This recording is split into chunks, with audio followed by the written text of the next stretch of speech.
bismillaah asalaamu calaykum walaalayaal saaxiibayaal kusoo dhawaada platformka shar xirfad. maantay waxaan bilaabeynaa maadadan la yiraahdo construction project planning and control. qeybta koowaad weeyaan ama part 1. waxa ayna ka hadlaysaa maadadan qorsheynta iyo controlka mashaariicda dhismaha.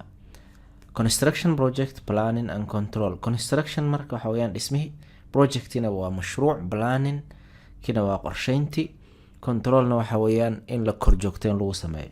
marka maadada waa qorsheynta iyo controlka mashaariicda dhismaha. waxa ay maadadan ka koobnaan doontaa hadduu ilaahay idmo ilaa 6 jabtar. jabtarka koowaad waxa weeyaan introduction to project scheduling, waqtiyeynta in howlaha mashruuca la waqtiyeeyo ayuu ka hadlayaa. jabtarka labaadna waxaa la yiraahdaa bar chart ama Gantt charts.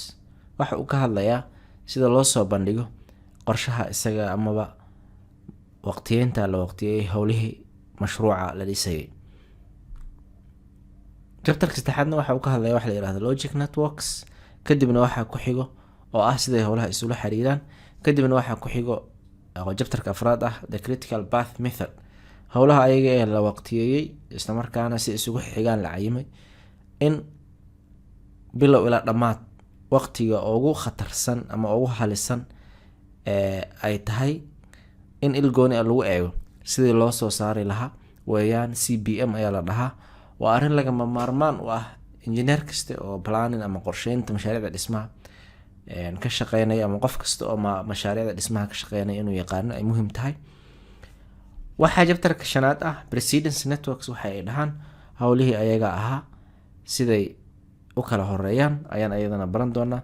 waxaan jabtarka lixaad ee ugu dambeeya qaybtan koobaad ee maadada jabtaro kale ayaa jiri doono ay ka hadlaysaa resource management oo ah sidii la isugu dheelitiri lahaa resourciga aad haysato, aaladihii, shaqaalihii iyo waliba miisaaniyadii amaba dhaqaalihii aad haysatay sidaad isugu qaabeyn lahayd ama u maareyn lahayd oo sida ugu fiican aad u isticmaali lahayd ayuu jabtarka lixaad ee ugu dambeeyay qaybtan koowaadna ka hadlayaa.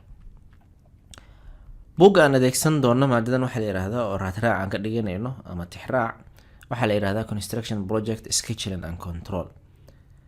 sida loo waqtiyeeyo isla markaana loo controlo mashaariicda dhismaha. waxaa qoray nin professor oo Mareykan oo la yiraahdo Saalax Mubaarak, dhigo jaamacadda Florida ee wadanka Mareykanka. daawacadan waa daawacadda saddexaad ee buugga.